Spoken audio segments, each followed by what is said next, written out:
सौरभ भारद्वाज इस वक्त मेरे साथ हैं। सौरभ, जिस तरह से बार बार लोकतंत्र की ये शर्मनाक तस्वीर एमसीडी के सदन से सामने आ रही है, चूंकि मेयर और डिप्टी मेयर पे अब आप काबिज हैं, तो ऐसे में सवाल आपसे पूछा जाएगा कि आखिर ये तस्वीर किस तरीके से आ रही है, चूंकि जनता जो प्रतिनिधि को चुन के अपना भेज रही है सदन में, वो भी घबराई हुई। देखिए, आज जो नज़ारा यहाँ पे देखा गया वो सबको शर्मसार करने वाला है, सबको हैरान करने वाला है। हम इस मेयर के कैबिन में ही बैठे हुए थे जब हमने देखा कि मेयर साहिबा उठी और रिजल्ट अनाउंस करने शुरू किए उन्होंने। इसी दौरान उनके ऊपर एक हमला किया गया, भाजपा के पार्षदों ने मिलकर उन पर हमला किया। वो भागती हुई इसी कॉरिडोर से भागती हुई अपने कैबिन तक आई।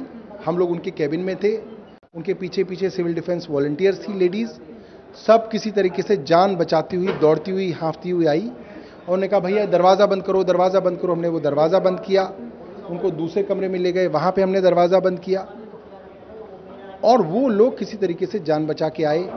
हमने पुलिस कमिश्नर को फ़ोन किया, उन्होंने फ़ोन नहीं उठाया। हमने स्पेशल सीपी साहब को बोला कि आप मेयर पे हमला करने की कोशिश की गई। मेयर पे बाकायदा हमला किया गया, कोशिश नहीं, हमला किया गया। और जो सारे के सारे बैलेट पेपर्स थे उनको लूट लिया भारतीय जनता पार्टी के लोगों ने। वो लूट के वो बैलेट पेपर ले गए। वीडियोस में देख रहे हैं लैपटॉप तोड़ दिया।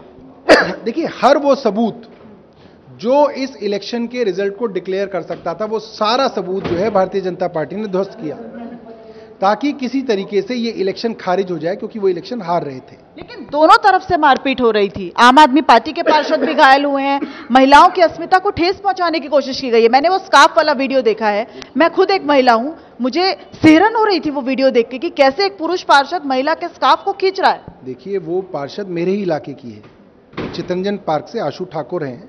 मेरे को अभी पता चला तो मैंने उनको फ़ोन किया, उन्होंने बताया कि सर एक पार्षद हैं चंदन चौधरी नाम के, भारतीय जनता पार्टी के, उन्होंने उनके गले का सार्फ ऐसे पकड़ा और उसको घसीटते हुए ले गए और वो लड़की बोली कि सर मेरा गला चोक हो गया और मुझे ऐसा लगा कि शायद मैं मर ही जाऊंगी।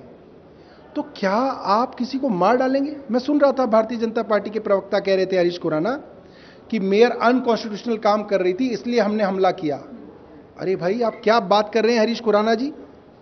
आप अपने पिताजी से ही कुछ सीख लीजिए। अच्छा, ये जो वोट को अवैध करार देने की बात की जा रही है कि वो इनवैलिड क्यों कर दिया गया, लगातार आपत्ति बीजेपी इस बात पर कर रही है, क्यों? दो बातें मैं कहना चाहता हूं। पहली बात, एलजी साहब ने अनकॉन्स्टिट्यूशनल तरीके से एल्डरमैन को वोट देने का अधिकार दे दिया। हमने तो किसी की हत्या करने का नहीं सोचा, हमने तो किसी के ऊपर हमला भी नहीं सोचा। हमने कॉन्स्टिट्यूशन की लड़ाई सुप्रीम कोर्ट के अंदर लड़ी। आप गलत कॉन्स्टिट्यूशन के खिलाफ जाएंगे, हम कॉन्स्टिट्यूशन के लिए सुप्रीम कोर्ट गए और हम जीते। हरीश खुराना ही कैसे कह सकते हैं कि अगर किसी ने गलत काम कर दिया जो उनको लगता है वो गलत है, आप उसको हत्या कर देंगे, आप उसके ऊपर जानलेवा हमला करेंगे? आप उसे सही कह रहे हैं।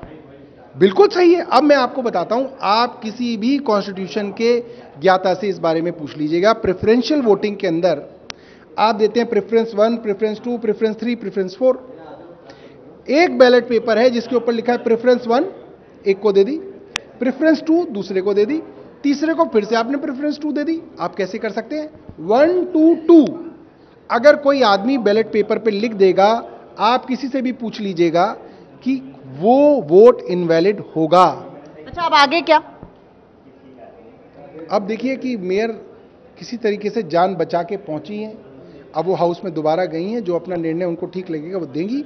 मगर जिस तरीके से भारतीय जनता पार्टी ने दूसरी बार इस पूरे के पूरे इलेक्शन प्रोसेस को हाईजैक करके, ब्लैकमेल करके ध्वस्त किया। देखिए, पिछली बार भी यही किया था, 47 वोट डल गए थे और उसके बाद उन्होंने जो है बेईमानी करनी शुरू कर दी।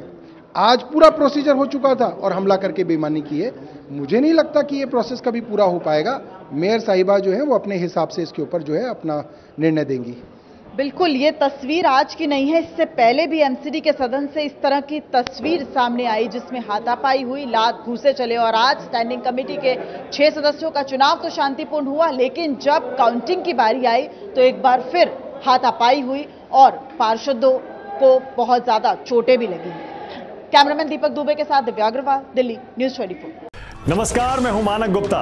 अगर आपको हमारा ये वीडियो पसंद आया हो तो इसे लाइक और शेयर जरूर करें और हां, हमें सब्सक्राइब और फॉलो करना ना भूलें।